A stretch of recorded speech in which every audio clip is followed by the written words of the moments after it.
knocking suckers out the box daily, weekly, monthly, yearly, until the whole damn world see clearly. I'm down with the capital CPT.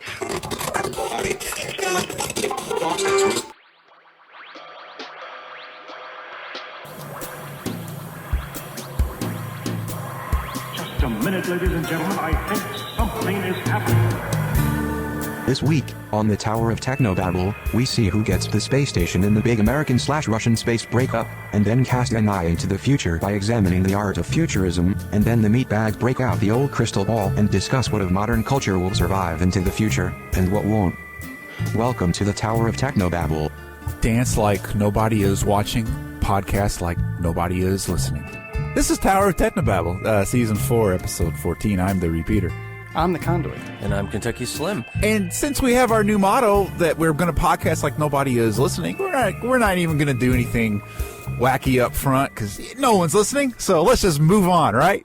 Oh, but we got great news. We got big news. I'm going to reveal the news now. It doesn't matter. Nobody is listening. No, I don't need to do that. Yeah, I want to reveal the news. No one cares about news. Come on. Let it simmer. I've got a cat in this bag and one's out. Let it bake a bit, brother. Sorry, kitty. I'll throw some tender victuals in there after a while. Well, next week there'll be a big announcement. A huge announcement. Huge! Assuming the cat survives a week in the bag. So, yeah. Oh, hey, we got a Ooh, letter. it's like Schrodinger's bag. Wait a minute. We haven't played the theme yet. Well, you better get on it. It's okay, Dave, because we're podcasting like nobody's listening. Tonight on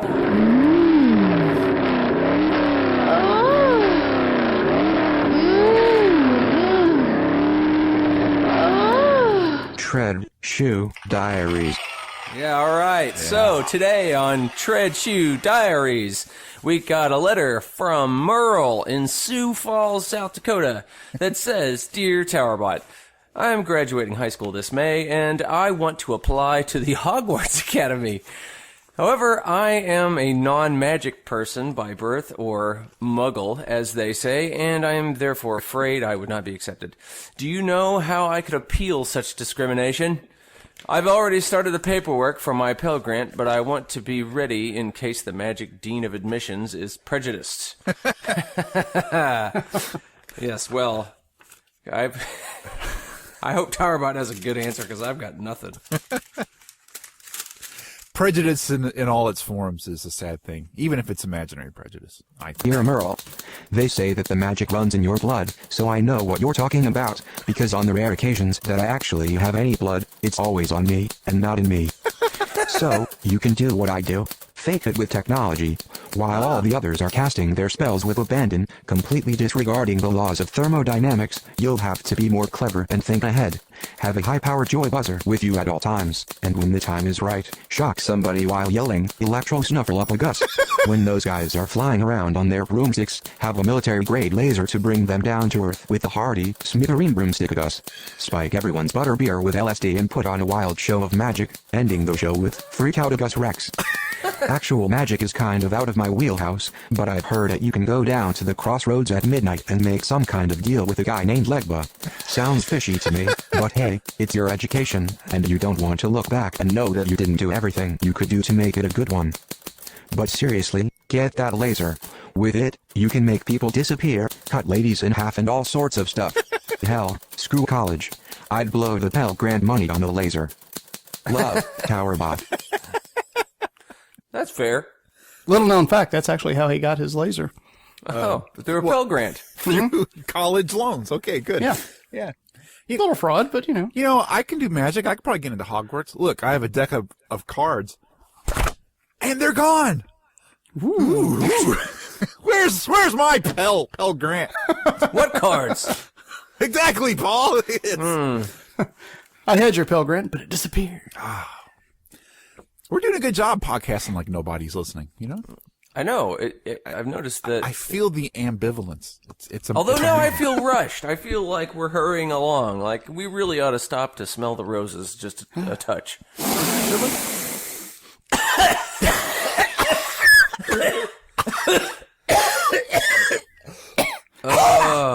Never mind. Never Don't do do that. Those weren't roses. That was ragweed. Don't do that. Those were some magic roses. In fact, close the windows and turn off the lights. Just Hey, if you want to ask TowerBot something, you can write in at towergram@gmail.com. Won't cost you a thing. No. And ask Electrons are free. them. Ask them all you want.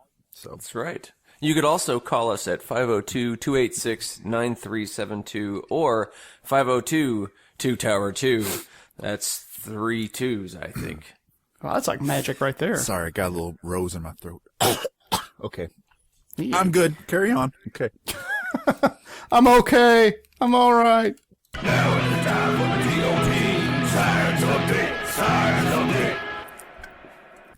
Audience, if you know anything about me, you know that I am depressed over the sorry-ass state of America's space program. Put some money in the spacecraft jar. Oh, sorry. Yeah. All right. Now, I'm glad we're still doing that. do you guys know who else knows this particular fact about me? Science advisor Rich does.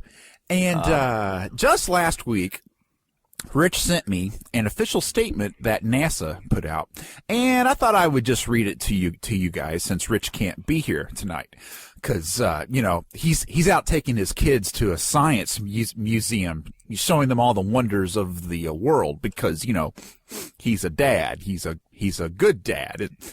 Do you hear that, mother and father? Ooh, we don't have a daddy issue. I don't know. All I'm saying is, maybe if I had been taken to a few more science museums when I was a kid, I would be working in a high-tech, sexy lab somewhere right now, instead of doing a imaginary radio show on the internet from my basement. Just saying.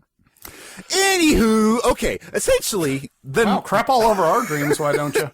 essentially, the NASA statement is declaring that it is ending all space cooperation with Russia.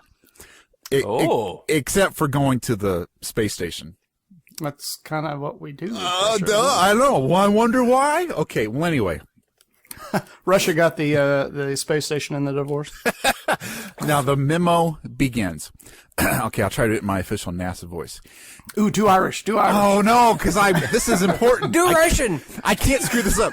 Yes, do Russian. All right, okay. Given Russia's ongoing violation of Ukraine's sovereignty and territorial integrity, NASA is suspending the majority of its ongoing engagements with the Russian Federation. NASA and the Russian Space Administration will, however, continue to work together to maintain safe and continuous operation of the International Space Station. Okay, right away, I have a huge problem. Okay, I'm just going to cut away from the statement here. Now, Can you do the rest of it in Russian? okay, I will try to do the rest of it in Russian. But anyway, here's my huge problem here with the first part of this. Okay, claiming to cut space ties because of Crimea and the Ukraine, it's a meaningless gesture. Because the United States cannot protest where it counts, i.e. with the big floating elephant in the room, the space station. They even say it in the freaking memo. So what's the point of saying that we are going to cut ties with the Russian space guys if you can't cut the one big, huge main tie? I mean, it's totally like a teenager rolling his eyes at how lame their parents are, but they don't try to show their parents how much cooler they would be at life by moving out. So, because, they can't afford it. So the teenager just sits there and condemns the parents in their old-fashioned ways and stupid, lame parenting viewpoints. God, Dad, get a life. You're so lame. Why don't you go back to the 90s? Oh, by the way, I need to borrow your car on Saturday night. I mean, this is just like the relationship that the United States and Russia has when it comes to space. The teenage USA can complain all at once about how lame Russia is with its heavy-handed parenting in the Crimea. But at the end of the day, the spoiled USA has to borrow Mother Russia's space car. Well, I mean, I agree with you, but there might be a more on the nose analogy than teenagers. What's that? Russia or America's like the divorce guy who got really taken in the alimony, and he has to move in with like a buddy and doesn't like what the buddy's doing. So it's like, man, you should really clean up this place. Can I borrow your car? Yeah, okay, that works too. Well, who was he married to? Space. I mean, we had a space program. We made it to the moon. It's like, but we lost all that in the divorce. So, again, but do you guys see what I mean? It feels like a meaningless gesture. So, so what exactly is NASA cutting off from Russia? You may be wondering. Well, NASA is cutting off travel to Russia, meetings, teleconferences, and email. That's right. My God. They're cutting off email unless any of that interferes with keeping the space station running smoothly. So I think this proves that in the long run, Russia won that space race. I mean, America got high from the victory of the achievement, and then they were just like, whatever, like America freaking does on everything: education, manufacturing, politics, humanitarianism, exploration, education, and now let's just add space travel to it. America was once on top of the world, both here and on the moon, but no more. So. Well, you know, we were going to really help customize that Soyuz capsule that we get up there. I mean, we're going to paint flames on it. Absolutely. And, really do some boss stuff. Man, it was going to be cherry, but now we're pioneers. We're pioneers. We blaze the trail and then leave the leftovers to the rest of the world. We got all those moon squeezins we took. but just like the great pioneers that traveled, that explored west and but the problem discovered the many herds of buffalo and then slaughtered them. Right. And the problem is we got a bunch of prospectors still living in our buffalo slaughtering cabin, and we can't get to it because Russia is the only one who has a carriage that can get through Donner's Pass. So okay, I'm getting worked up here. I'm going to take a deep breath, smell a rose, and I'm just going to continue with the memo. Okay, the memo continues. You gotta do it in Russian, you promise. NASA is laser focused on a plan to return human spaceflight launches to American soil and end our reliance on Russia to get into space. This has been a top priority of the Obama administration for the past 5 years, and had our plan been fully funded, we would have returned American human spaceflight launches and the jobs that they support back to the United States next year. But with the reduced level of funding approved by Congress, we're now looking at launching from U.S. soil in 2017. The choice here is between fully funding the plan to bring space launches back to America or continue to send millions of dollars to the Russians. It's that simple. The Obama administration chooses to invest in America, and we hope that Congress will do the same. Yada, yada, yada. Okay. This, in essence, is why Rich sent me this press release. Because he wanted me to know that, hey, look, America's going to build some freaking spaceships. Woo! But I'm telling you, this is simply political. No, they won't. It's political spin. And they are taking advantage of the Russian-Ukraine crisis to make it sound like Obama and Congress are rolling up their sleeves and taking charge of the space problem. By golly, we have licked those Russians before. We can do it again. And with science. I mean, I can't believe it actually says the Obama administration chooses to invest in America. Because what this memo is referring to is NASA's Commercial Crew Program, which is basically NASA's farm club gamble to contract private companies to develop manned spacecraft for the astronauts. Remember, there was SpaceX, Boeing, and Sierra Nevada. Do you guys remember them? SpaceX is actually getting fairly close to manned launch. Exactly. Sierra Nevada is a beer. Well, it's also the ones that were making the cute tiny little space shuttle called the USS Dreamcatcher Unicorn Kisses. Remember that? Oh, look how cute. Yeah, remember that? Okay. Oh. Now, as you Just say, imagine this little horn going. as you say, David, yes, they are getting close. And actually, Yes, Benjamin. the plan was for one of these private companies to have a manned spaceship ready for NASA to use by next year, 2015. That has always been the plan. But Congress and the president keep keep cutting the budget. So now the deadline has been pushed back to 2017. And that is the exact state the program was in prior to the Ukraine Crimea thing. So nothing has changed. So this memo pisses me off because the way it is worded makes it sound like Congress and Obama and the president are suddenly motivated to take charge and bring the spaceship industry back to America. Well, actually, this has been the same plan we've had for years. So well, maybe this, in the divorced man scenario, maybe this will be the final kick in the butt that Larry needs to get out of the guest room and get his life back together. I know, and Probably not, but you know, probably not. I don't. might just wind up an alcoholic and in the gutter somewhere.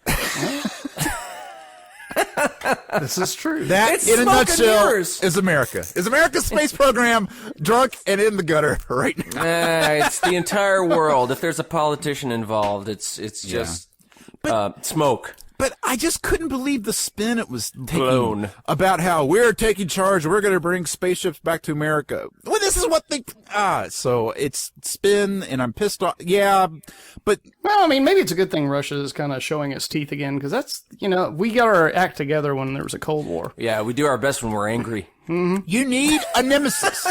Exactly. People die, though. It's not very pretty. It's How not a- boring would Star Wars have been if the Empire was not there? You know? Yeah. Luke would have been a moisture farmer. Yeah, exciting. No, but had the Empire not been there, all of those children would have lived. The Jedi would all be around. Would be a far more peaceful universe. Hey, sometimes you gotta have an Alderaan before you have a space program. Though there would still be a trade dispute, I'm sure. Yeah. Now, there is not all bad news. I mean, I can take comfort in the fact about a story I read that planet Earth has a secret space fleet, but we're running out of time, so I won't go there. So, all right. Secret space fleet. We got too much other stuff on the docket. Is it manned by Commander Ashtar? That's all I want to know. It's not. It's American made. Oh, sure. But we got the technology from Ashtar. It's codenamed Solar Warden, and it's been in operation since 1980, but I can't get into it, okay? 1980. That's not. Yeah. There's no way. This is a cliffhanger. I don't believe it. It's a cliffhanger. That's right. I'll tell you about Solar Warden next week. We don't have time. Go!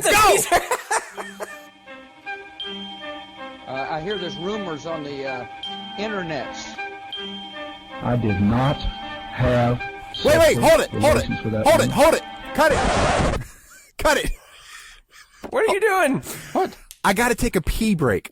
Oh, thank God. I do too. Okay. Just hold that. Be right back. So I should just, what? Run a commercial or something?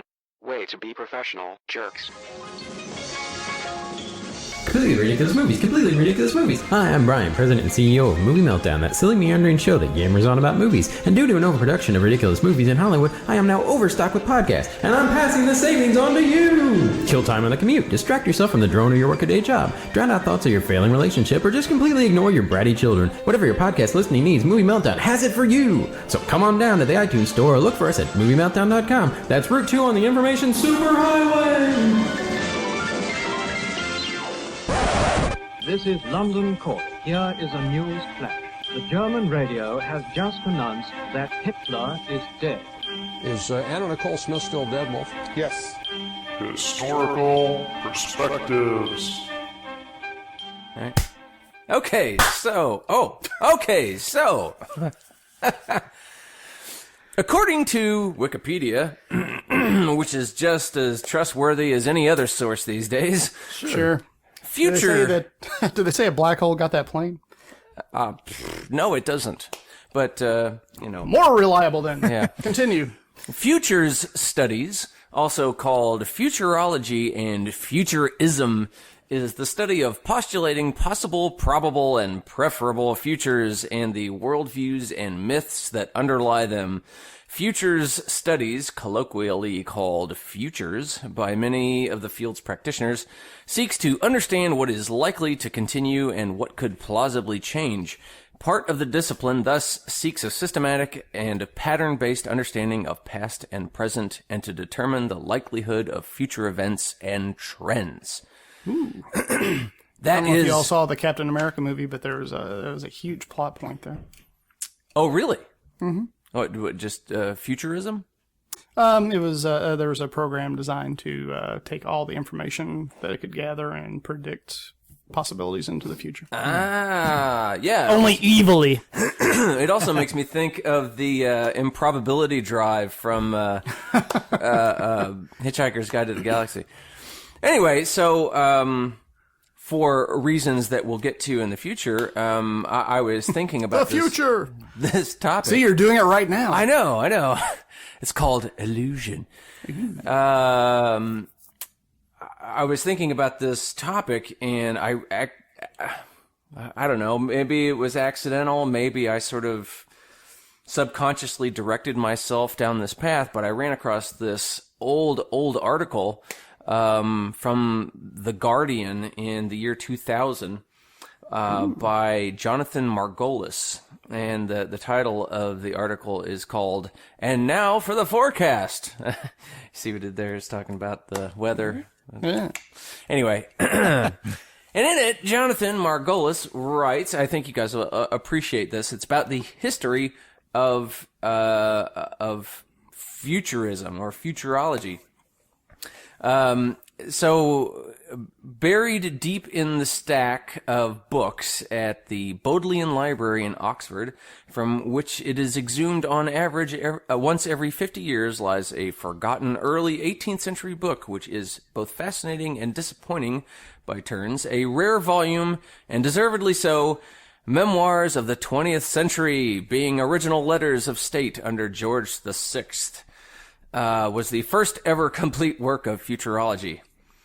Written around 1730 by a clergyman, Samuel Madden, it opens, intriguingly enough, with a letter date-lined Constantinople, November 3rd, 1997.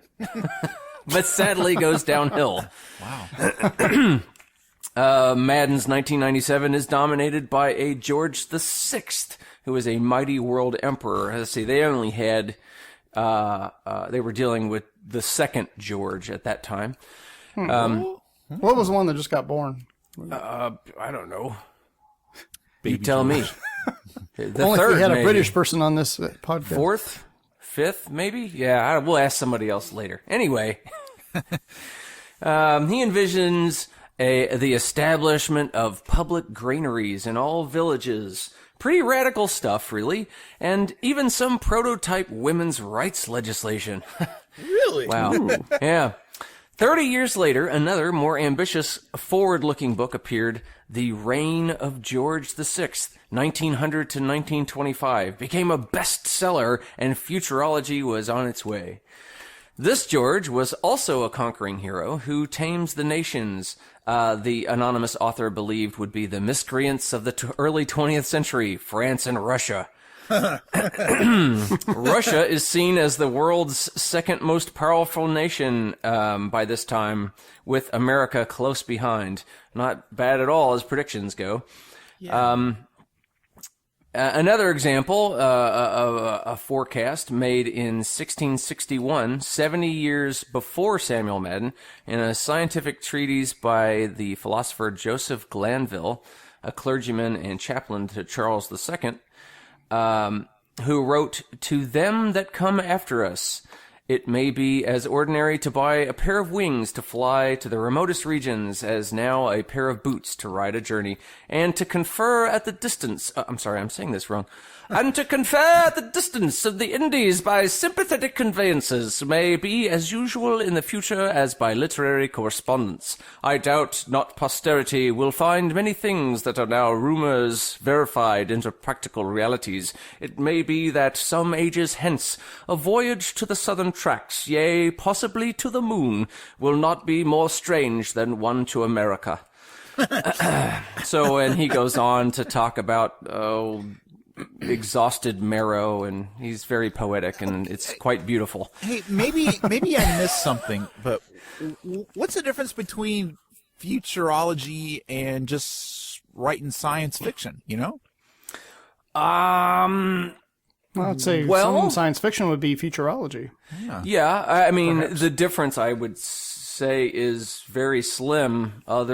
Really, it's just that I think science fiction gives you a lot more opportunities to use the fantastic and maybe fantasy, and you're not bound by the laws of physics. Well, okay, maybe I'm missing something, or maybe said I just didn't hear it. Are the futurologists, are they saying that it is going to happen, or they're just saying this is potentially? Yes. Oh, they're saying that it is definitely going to happen.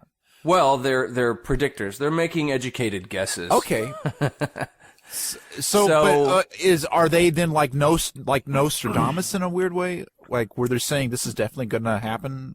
Or well, no, I don't think any. No, they're not. Well, it's not just full of crap. By the way, it's not a mystical experience. It's just one based on their understanding of the progression of. It's an extrapolation. Progress. Okay. Yes. Okay. Whereas Nostradamus is just saying some vague shit, and Because it occurred to me, like the movie 2001. You know. Oh. Wait for it. Sorry, edit that out. Okay. We're getting to it. So this is we're going down the memory lane of futurology. Okay. Jules Verne, for example, described how musical recitals would by the year 2000 be sent down a wire from the artist to pianos around the world. Close enough, right? I gotta get you one of them fancy ass pianos, man. I know. An American journalist, David Goodman Crawley, writing in 1888 as Sir Oracle, predicted for the coming new century, women throughout the world will enjoy increased opportunities and privileges. Along with this new freedom will come social tolerance of sexual conduct formerly condoned only in men. In addition, because of the greater availability of jobs, more women will choose not to have children. Who were the men having the sexual conduct with? Well, it's the double standard. He was saying that the double standard would apply to everyone in the future. It wasn't the golden age of homosexuality. Oh no, we passed that. That was Greece and Rome. Yeah. Anyway. In 1900, another journalist, John Elfrith Watkins, having interviewed the wisest and most careful men in our greatest institutions of science and learning, careful, on behalf of the Ladies' Home Journal, made a brilliant series of consumer predictions. The future, Watkins reported, would witness air conditioning, international telephones, color photography, frozen meals, medicine taken through skin patches, snowmobiles, and the tapping of energy from wind, tides, and sunlight, and out-of-season fruit.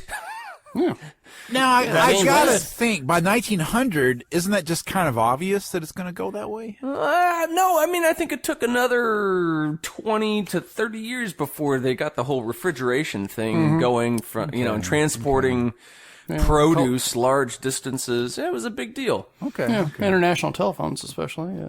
I mean, it's not as impressive. Transdermal patches. It's not as impressive as sending a concerto down a wire to a piano, but okay.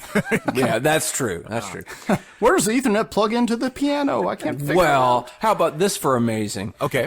Watkins also predicted that persons and things of all kinds will be brought within focus of cameras connected electrically with screens at opposite end of circuits, thousands of miles at a span. Ooh. How about that for a prediction? That's a pretty good prediction. I know. Not bad. That ain't bad. He predicted webcams. That's John Maynard Keynes, also writing at the end of the 19th century, even prophesied e-commerce. The inhabitant of London could order by telephone, sipping his morning tea in bed, the various products of the whole earth, and reasonably expect their early delivery upon his doorstep. Authors note, modern web shoppers will applaud Keynes' foresight, but regret that the delivery upon the doorstep part has yet to be sorted out. No, Amazon's working on the drone thing. it'll all be good. Yeah, but it's, getting it to actually show up on your doorstep while you're there is the hard part. Oh, okay. Well, if you don't get out of bed for 48 hours, yes. Right. If you don't have a job, it's not really that difficult, I suppose. Not You're an right. issue, really. You're right. I work out of my bed. Interestingly enough, the predictors who predictably get the future wrong are specialists in their field. You know, experts, the ones CNN regularly go to when the desk runs out of things to say. Really? Was it a black hole? Maybe not. The first expert futurologist was probably the Dorking vicar and demographer Thomas Malthus, who in 1798 anonymously wrote a sensational pamphlet sounding the alarm on overpopulation. People had been complaining of overpopulation since Horace in 20 BC, but Malthus was so convinced humanity would run out of space within a few years that he favored effectively culling the working class, for which he was later derided by Karl Marx as a miserable person. He's a miserable person. 200 He's years a dorking vicar. 200 years on, Malthus still has his fans, and the fashion for apocalyptic forecasting grows apace. In 1964, a British physicist, John Fremlin, speculated in New Scientist magazine on population trends for the coming 1,000 years and argued that by the middle of the 29th century, 60 trillion people, 1 million times today's population, would spend their lives lying prone and eating recycled human bodies in cubicles in 2,000-story buildings spread across both land and what had been sea. It looks like when you hit like 40 trillion, you would know you got a problem. You know, if you substitute hostess where he says recycled humans, it's kind of there. I don't know. The Nobel Prize-winning physicist Ernest Rutherford, the founder of nuclear physics, once declared that talk of nuclear power was, quote, moonshine. Hey, moonshine works too sometimes. Britain's astronomer royal Sir Harold Spencer-Jones dismissed the idea of spaceflight as bunk in 1957, a fortnight before the Soviet Union launched Sputnik 1. Man, he had a rough month that month, I bet. Yeah. No. Hey, Sir Harold. See? Hey. Russia! And so I'll end the historical perspectives with a quote from Arthur C. Clarke, who said that when a distinguished but elderly scientist states that something is possible, he is almost certainly right. But when he states that something is impossible, he is very probably wrong. Like breaking the light barrier. Everyone says that that's impossible. You're right. Yeah. They said the sound barrier was impenetrable until somebody penetrated it. So, are there modern futurists like right now that you know of? Yeah. Kurzweil, the guy that made the piano, right? Ray Kurzweil made the piano. What? Yeah, the Kurzweil piano. I thought Joe Piano made the piano. Yeah. I'm sorry, Joseph. All right, we don't have time to go into Ray Kurzweil's biography, but basically he's a futurist, and he's the guy that wrote the book Singularity, which is about how we are steadily approaching the point where technology is going to get away from us, and that human beings will become less and less human. And it's actually, he's very brilliant, and the book is pretty amazing. There's was a Netflix documentary about him. Well, I think I can see that. I'm definitely less human than I was 5 years ago. I'm less human than I was 5 minutes ago. Exactly. And then there's Towerbot in the corner just looking at us. Have you turned him off? Because he hasn't blinked yet. He doesn't have an off. He removed that 2 years ago. Okay. Remember he left it as a present outside your doorstep? And I thought that someone had kidnapped him, and they were sending me body parts until I paid the ransom, and I forgot to pay the ransom, and I guess yeah, he was just in the kitchen whistling. All right. If that's not the future, I don't know what is. Yeah, exactly. So anyway, I thought this would be a great introduction to... Come, let's talk it over. Don't be shy. Come down to my discussion pit. I love that tune. The future! So, Dave, you actually had this thought of several weeks ago, actually, and for in the past, unfortunately, in the past, we ran out of time and we didn't get to it. But I thought it was a great idea, and I wanted to revisit it. So, man, it was one of those evergreen things that wasn't going to age because I'm talking about the future that we'll never see. That's right. Well, not in the next 20 minutes, anyway. Well, no, surely not. No, it's just I wanted to talk about the nature of being a geek. The essential nut of being a geek. Oh, okay. What's that? Okay, I've got 2 sound clips I want to play for you, and one is more socially acceptable to speak out loud than the other. Oh. So first, here's the first sound clip. When shall we 3 meet again? In thunder, lightning, or in rain? When the hurly-burly's done, when the battle's lost and won. That will be ere the set of sun. Where the place? Upon the heath. There to meet with Macbeth. Ooh, that was kind of spooky.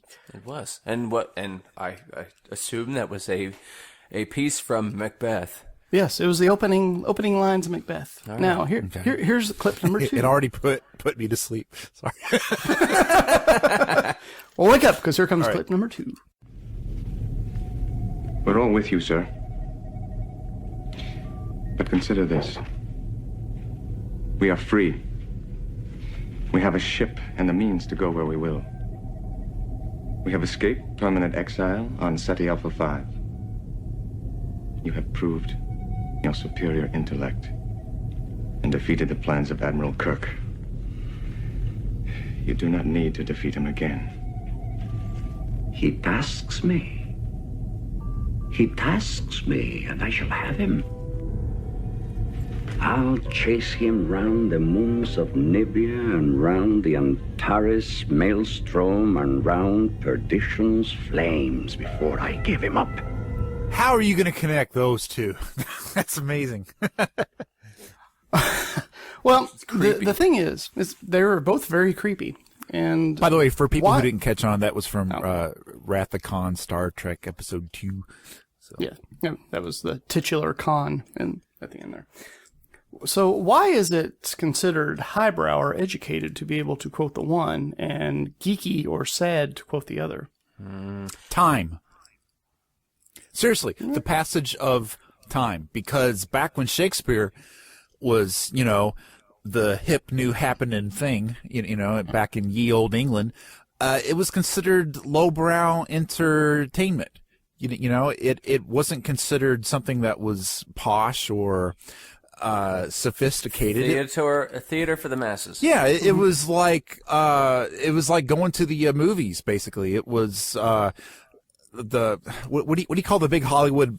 It was like Michael Bay, basically. It was supposed to be meaningless and thoughtless, but then over time, all these Shakespeare nerds kept growing in popularity, and the Shakespeare nerds gave it some legitimacy because suddenly the Shakespeare nerds weren't just everyday normal people. They became more and more educated people, and the educated people really got into it, and they were on their ye old forums talking about how cool it is and debating everything. And just after so many years, it got this legitimacy to it. And I think that's what Star Trek is going to turn into in about 200-300 years. I'm predicting the future. The future. Yeah.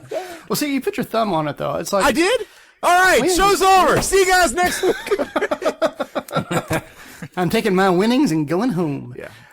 No, but Shakespeare was written for the masses. He was, a genius and fantastically capable. And I'm not bagging on Shakespeare by any stretch of the imagination, but it wasn't written for the scholarly masses. It was written for the groundlings. Yeah. There are really ribald passages for the lower class, so they'd get their jollies. And basically Shakespeare wrote because Shakespeare had to eat. Yeah. And so why? I put this on Facebook. I asked this question on Facebook and only got one reply, and it was a condescending, "Bless your heart." Oh, is it from your mom? Like my mom's on Facebook, please. Okay. Well, no, I mean, I really think it's because it's like, I remember when I was a kid, it was like, the stigma was something like Star Wars was, oh, it's only kids that like Star Wars. But now that we have this, now that it's been like 30, 40 years since Star Wars, the kids that grew up liking Star Wars, many of them are now scientists.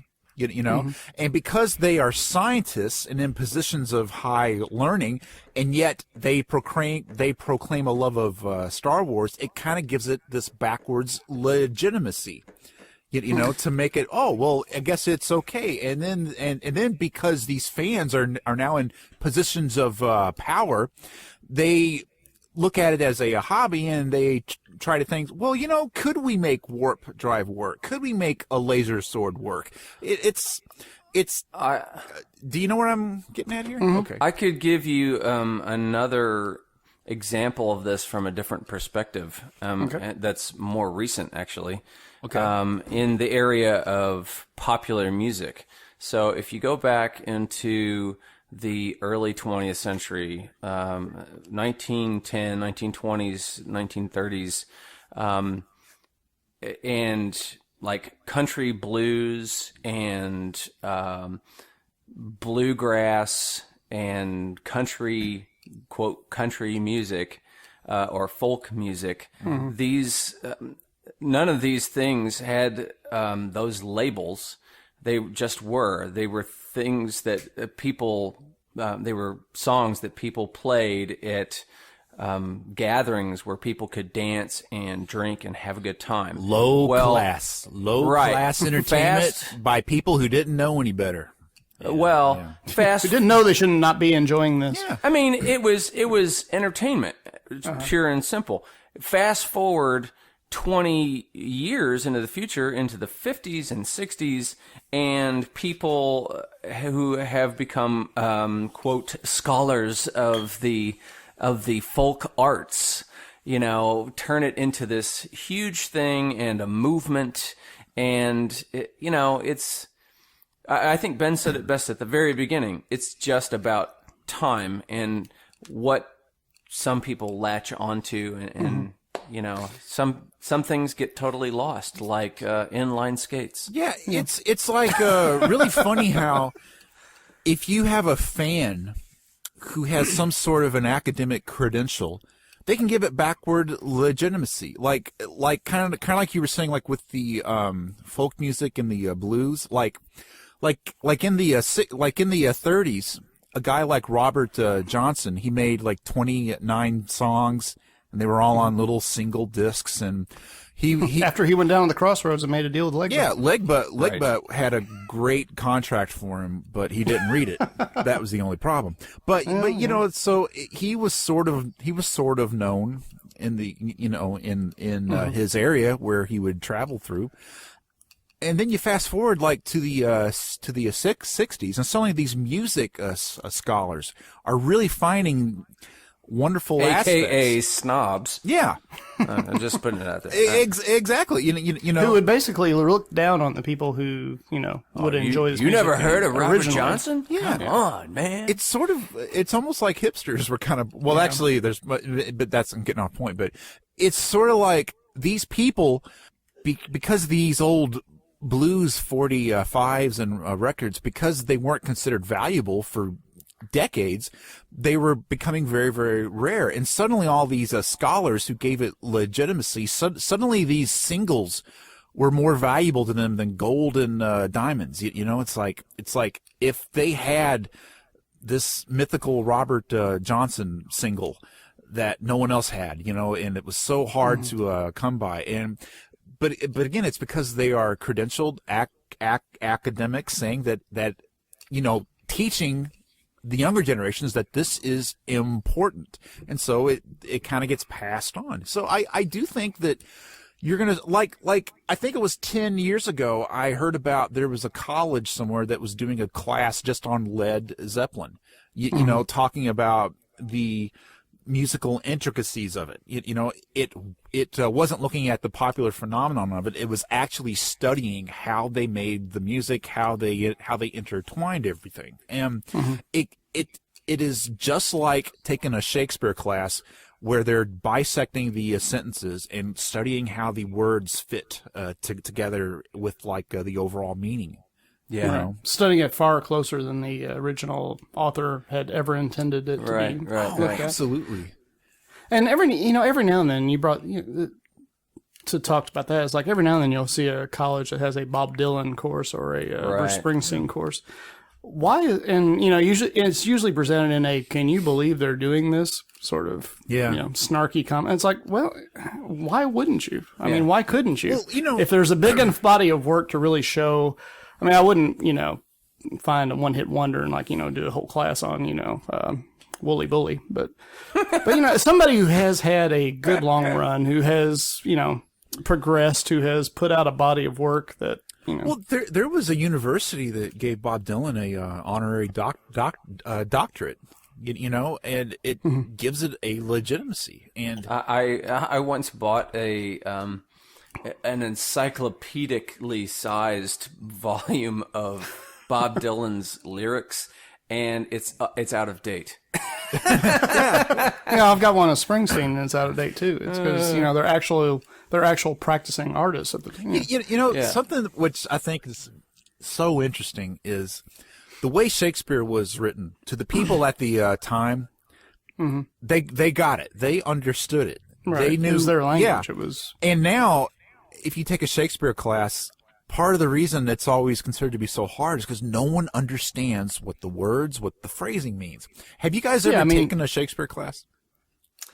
I haven't. Not in college. No. Okay. We went through it in high school a couple times. If you ever look at a Shakespeare book, usually usually the page is divided into a top and a bottom, and the top has all of the Shakespeare dialogue and all that, and at the bottom is footnotes explaining what every single phrase means.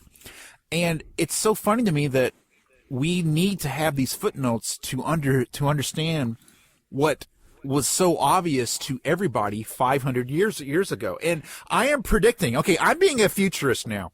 I am predicting that in 400 years, there will be college courses taught focusing specifically on gangster rap music. And these students... You're probably right.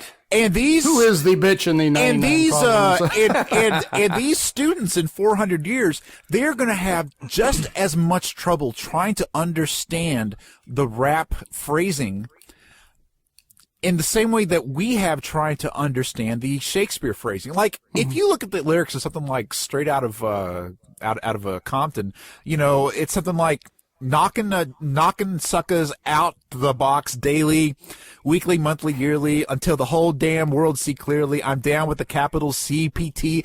Students in the future, they're not going to know what any of that means. So they're going to have to look at the footnotes. What does CPT refer to? What is a sucker? And, there's going to be little footnotes saying exactly what a sucker is. But that's exactly how I felt when I was taking a damn Shakespeare class back in college.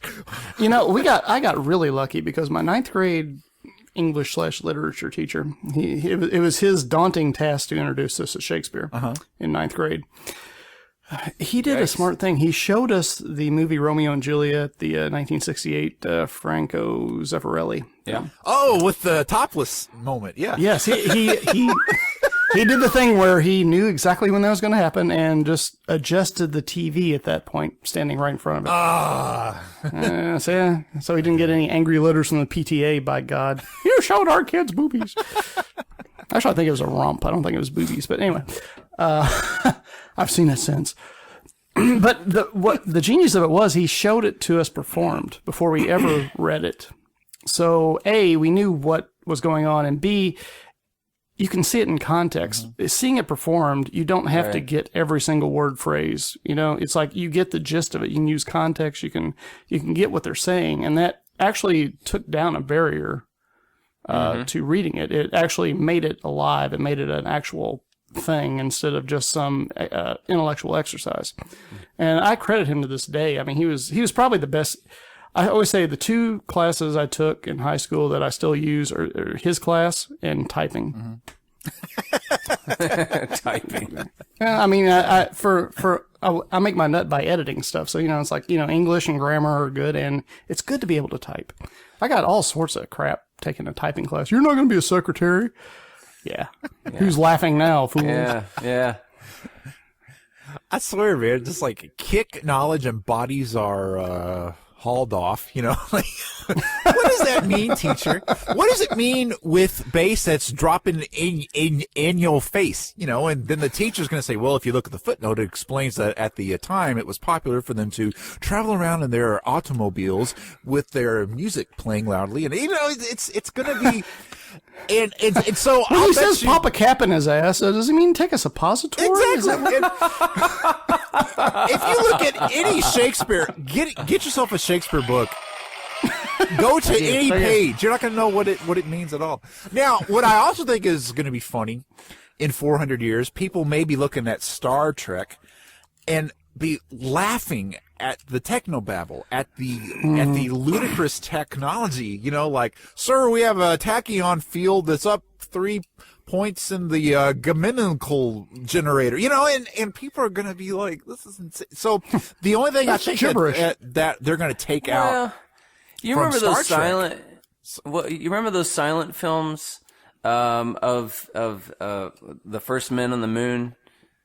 Oh yeah, where they had where they shoot it out of a cannon. Yeah, and they have like the wasn't it like the Rockettes? We're like putting the bullet in, right. And they're in like the man in the moon's eyeball. Yeah. I mean, it's not too far off, I suppose. Yeah, but we're gonna be laughing. But it's you're right. It's in the it's broad humorous, strokes. It wasn't, and of course it's portrayed with some humor to it. But that's kind of the joy of it, is looking back on those things and enjoying it. But Dave actually wrote a question. Whenever we were talking about doing this, and it says, what of our culture will survive into the future? And this is the important part. Is it worthy?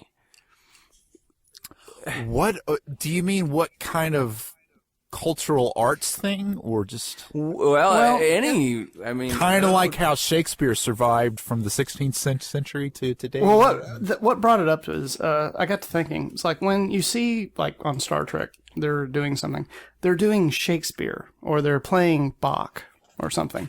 It's like I have a different theory about that. I have a different theory about that. I think that is the modern day writers trying to give Star Trek legitimacy to today's audience, trying to make them see more. I don't know, but anyway, I walked all over your point. Sorry, go on. Well, plot wise, I mean, logistically, it makes sense because it's all in the public domain. Okay. And if they came up with something for the biggest hit of 2150, well, the writer actually has to write a piece of music, whereas Bach's just there. So I get the logistics of it, but just the bigger question is like, why aren't they? Did Springsteen survive into the 23rd century? You're absolutely right.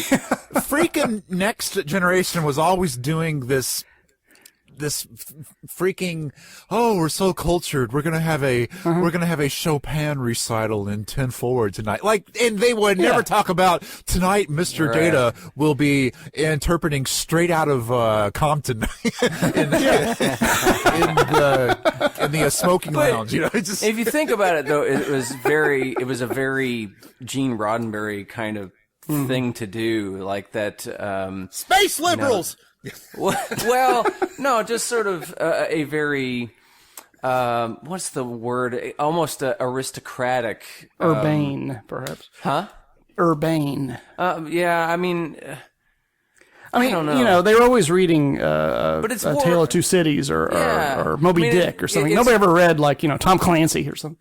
Like they talk about the 20th century as though it were some magical golden age, but really they're on a freaking spaceship and they can conjure food with a machine. I mean, come on. Yeah, I really think, again, that's the producers of modern Star Trek trying to make their little TV shows seem artsy because their characters are so much into Milton and Aristotle. You know, now that I think about it, the original series did a better job of making that more realistic in terms of what would a futuristic space culture be really interested in. Really? You know, What do you base that on? What are you basing that on? Well, you know, like, aside from the space hippie episode.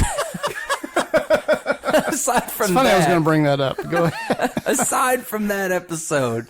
With Jerry, starring Jerry Reed, right? It wasn't Jerry Reed. Wow, that's a deep cut. Oh, wow, it really is. Fall back to year one, okay. Sorry, Paul. You know, like, glowing orbs that make tones, you know, and things like that. I mean, it was all very futuristic. Even though the bad poetry was very, you know, had its, you know, 60s, throwback, you know, it did a better job of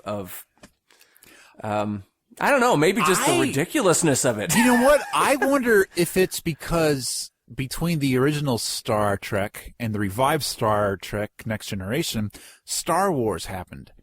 And with the Star Wars, you had the concept of a used universe. You know, you have a concept of, these people are living in space, but they're dirty. The ships are leaking oil. There's rust.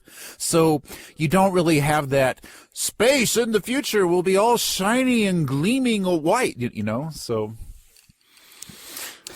maybe the original Star Trek didn't have that baggage, you know? They could really let their imaginations fly. And now all science fiction seems to really insist on being anchored in some sort of a realism. Okay, sorry. Well, one thing about the Star Trek universe and a lot of these is they don't seem to have their own pop culture. It's like nobody ever...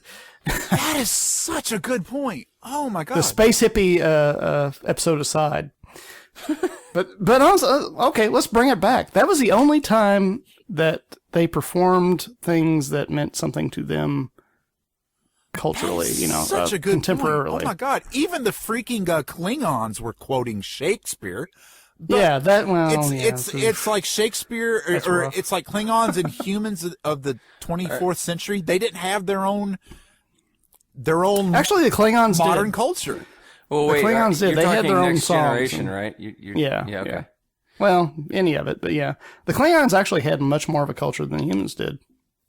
Honestly, because they always had their song. You know, they would still write songs of this battle. So that kind of means that they would have popular modern songs. Earth humans did not seem to have their own culture, but whenever they went and visited other places, they were quick to point out the differences in terms of their culture. Yeah.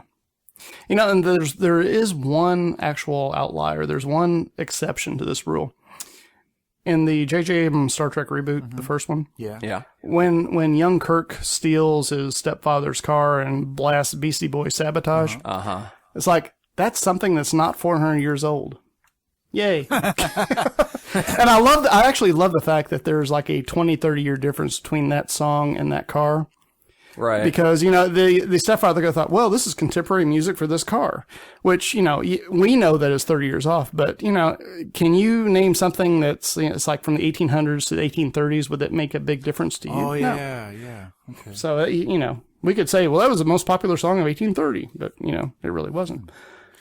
Well, to get back to your question, if there's anything from our time which should achieve Shakespeare's status, right? Yeah. What if it is worthy? Why was Shakespeare worthy? That's an interesting question. Why did that survive? I think it's because of the nerds, the Shakespeare nerds, for 400 years. They gave it legitimacy. You know. I disagree. Okay. Why? I mean, despite the fact that it was intended for mass audiences, Shakespeare was actually good at his job. Oh yeah. So out of all... He wasn't a hack, is what you're saying. Right. Out of all of the other playwrights of the time, his stands out because of the quality and the fact that it was enjoyed by the common folk as well as the aristocrats. But you're saying that the 17th century or 16th century Spielberg is remembered and the 16th century Michael Bay is not. Yeah, well, maybe. I mean, it's for that same reason we still talk about Star Wars today and not what was the other big science fiction movie from that year. I don't know. it's because but you know what I'm saying though. Like I will look this up. I think at the time that it's being created, the people of that time are very good at knowing what is what stands out, what makes it exceptional, and from that moment on, it gets set as something exceptional. It doesn't get rediscovered for no reason. It gets rediscovered because it was once popular. You know what I mean? Mm-hmm. Right. So, I think our culture remembers what's good, and the fact that nerds come along and decide that, oh, this is actually quite brilliant. They're late to the party. It's funny. I was going to make fun of films from 1977. Actually, there are a ton of good films from 1977. Rocky, All the President's Men, Taxi Driver, Network. I love Network. Marathon Man. What year was the Evel Knievel movie made? Viva Knievel? Yeah. Hang on one second. So to that point then. Yeah, I'm having trouble. I think that we can say that, there are certain things that make the grade and pass the bar and other things that don't for future generations. But, well, it's like there's the borderline stuff. What did they decide to put on that record on the Voyager probe for all the space hipsters? How did they decide what would be the golden record? Yeah, what would be the example of? Well, let's look that up real quick. Which it just kills me because they're just assuming that some alien is going to get it, and there's going to be some space hipster alien who still has a phonograph player who will be able to play it. We got this in digital, but it sounds so much warmer. And I'm telling you, golden so record. tan, it sounds so much better. Honestly. Well, there are images. There are. We'll link to it. Okay. I don't know. We'll find out. But yes, it would be classical music. I'm sure there might be a Dylan song. I think wasn't there a blues song on there? Robert Johnson song. I don't know. Now that you mention it, now I have to find out. Wow, Voyager 1. They actually download it, which is funny. Really? You can download the Voyager album? Yeah. Cool. Let's all do that. Is it only available on vinyl? Because I won't be able to play it. No, because NASA has free download and streaming. Unfortunately, they don't say what the tracks are. They just have 31 WAV, 31 MP3. It was Bach, the Brandenburg Concerto No. 2, Kinds of Flowers, recorded by Robert Brown, Senegal, recorded by Charles Duval,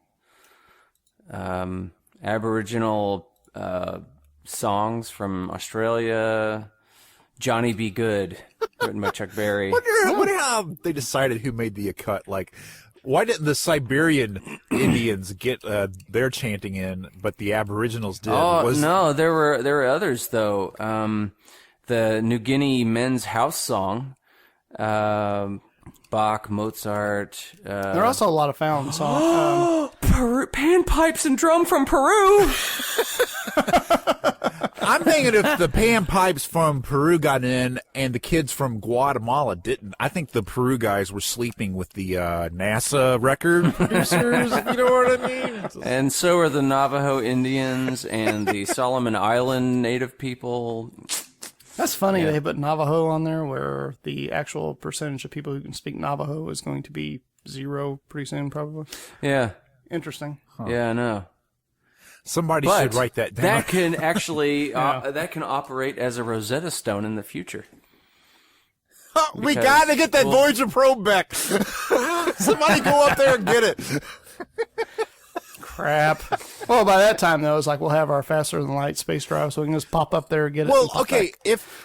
if they put a record album on that first probe, did they update the media on each probe that came after that? Like, was there a 8-track tape on the next one, and then a cassette tape on the one after that, and then like a... We'll just put an iPod on this one. There you go. Carries much more data. It's pretty interesting, though, that like an analog version exists of all that stuff. NASA should totally remaster the Voyager album and put it back out, and just some deep cuts from the Voyager album. Oi, oi, oi, oi, oi, oi. Voyager 1. Remember when? The double album. Voyager 1 and 2. If you sync the Voyager 1 album up to Wizard of Oz, it matches. You know, if I had the money of Paul McCartney, I would go to SpaceX and give him a couple of albums. Say, hey, put this on a satellite and send it out into a space for me, will you? All the ones I wrote, not the one that John wrote. Right. And whenever you do wings, whenever you do the liner notes, make it say McCartney/Lennon. That'd be really, really great, man. Okay. If you can bold McCartney and kind of italicize Lennox, that'd be awesome. I love picturing that whole scene. Hey, could you shoot my music into space? I mean, I've got my music to everyone here on Earth. I need a bigger distribution deal, so send my music to the stars, please. I can't sell anymore. I gotta sell to the future. I've run out of people to sell this to. It's for the kids, damn it. Anyway. Kids. Well, I don't know what we should save. What would you save, audience? I don't know. Let's send the first season of Beverly Hillbillies into space and just be done with it. Okay? Let's send Beverly Hillbillies and first season of Beverly Hillbillies and first season of Beverly Hills 90210. I Dream of Jeannie and the first season of MASH. Yeah. Oh, yeah. Let's send the first and only season of Small Wonder. No, that'll make the alien come and kill us if they see that. By the way, this is completely off topic. I would like to put out a friendly little challenge to a friend of the show, Dagor, Brian Orms. A couple weeks ago on the podcast, you were talking about how much you were a huge fan of Gilligan's Island. I submit to you that in terms of story writing, character, and flat-out sexiness, that Petticoat Junction trumps Gilligan's Island every time. Ooh. Gauntlet is laid down! Challenge! Now you have to drop your mic. I can. I paid a lot of money for it. I don't want to break it. All right. Drop something else and pretend it was your mic. Okay. I dropped the swear jar. You're lucky you didn't break it. That's Please, sir. All right. Well, anyway, I guess we probably ought to wrap this up. If you have a prediction for the future, or if, I know, write to us with your time capsule for the future. Oh, yeah, good idea. What would you save, and what would you definitely not save? Either or. And email it to us. And why. And email it to us at towergram@gmail.com. Ooh, I like that. We should totally do a time capsule, guys. Does anyone own land that you wouldn't mind digging a big hole in? And land that won't be developed for at least 100 years? Yeah, that'd be great. What would we put in there? Interesting. I'd probably put in a Boba Fett enough, action figure, and just so the kids of the future can fight over him. Is it still worth $70 gazillion? Is it still in the packaging? No, because I thought.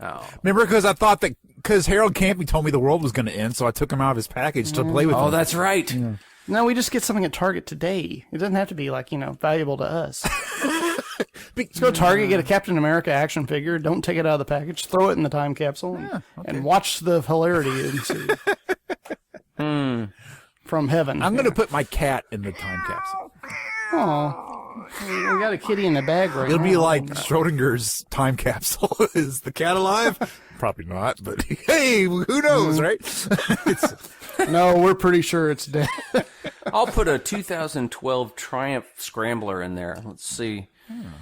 Maybe people in the future won't know what a motorcycle looks like.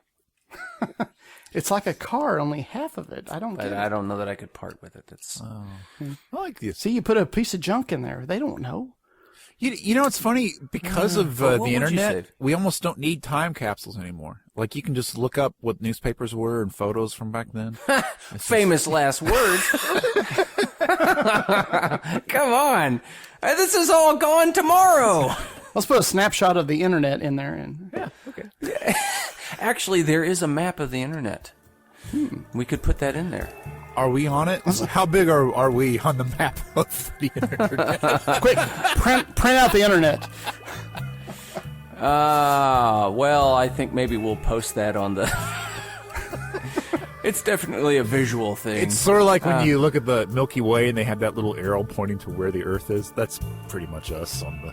And that's why we podcast like nobody's listening. Hold our head high and... Fake it. Hope you carbon-based units enjoyed this episode. If you did, do us a solid and rate us on iTunes. If you'd like to spout a half or fully baked opinion, email us at towergram@gmail.com or call us at 502-286-9372 or 502-2-Tower-2. Tower of Technobabble is sponsored by Panorama Creative Group. Y'all come back now, you hear?